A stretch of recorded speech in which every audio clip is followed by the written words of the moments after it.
Sabe, querido, eu fui tocado por Deus para falar um pouquinho essa manhã sobre a justiça de Deus. Nós bem sabemos que nós estamos vivenciando um caso no Brasil de uma jovem que foi violentada, estrupada e o seu agressor, ele foi absorvido.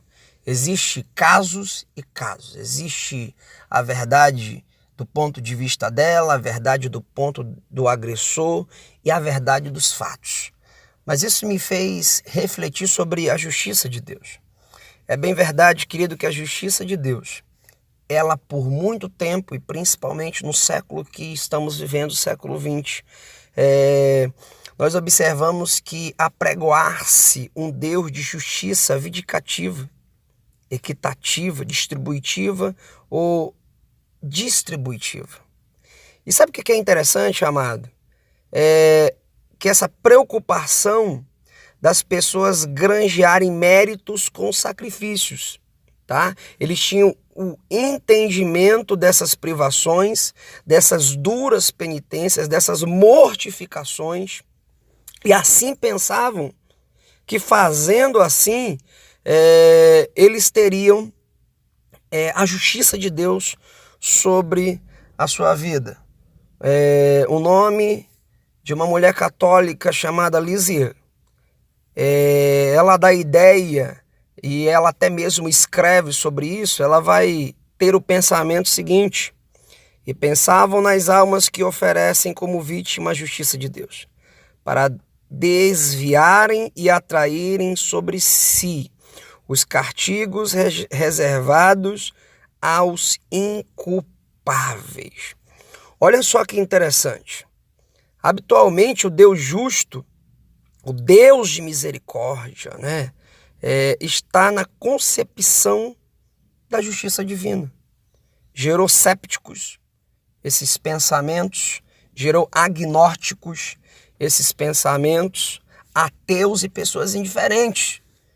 Porque dá a entender que temos um Deus vingativo, temos um Deus distributivo, retributivo, um Deus que retribui conforme as atitudes humanas. Se forem maus, Deus vai ser mau.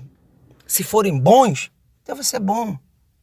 E o que é interessante, que pessoas sofrem, são mortificadas na carne, até mesmo passam por um sofrimento muito intenso e alegam ser a justiça de Deus sobre a sua vida. O conceito de Deus, que frequentemente fala a Bíblia, não consiste de que ele deva alguma coisa ao ser humano, mas verdadeiramente ele deve a si mesmo em cumprir as suas promessas que ele fez para o seu povo. Quando se fala de justiça de Deus, está falando de algo prolongado, está falando de uma verdade, está falando de uma fidelidade, está falando que Deus está disposto a cumprir um compromisso dentro de uma aliança que ele fez com o seu povo, que ele fez com a sua igreja. Então, por causa da justiça de Deus, querido, as promessas são cumpridas. Louvado seja o nome do Senhor. Mas para que essa promessa seja cumprida, nós precisamos obedecer à aliança, nós precisamos obedecer à palavra, nós precisamos obedecer os comandos bíblicos, mas acima de tudo isso, é bem verdade que Deus, apesar das nossas falhas, apesar da nossa indiferença a respeito dele, a respeito da vontade dele, ele continua sendo um Deus misericordioso, um Deus que nos perdoa, aleluia por isso, um Deus que manifesta a sua justiça e por causa da sua promessa, ele tem uma ação de salvação, uma ação libertadora para a minha vida e para a tua vida. Então eu quero dizer essa manhã, não importa a situação que você passou ou que você está passando, ou tão longe que você esteja da promessa ou da aliança,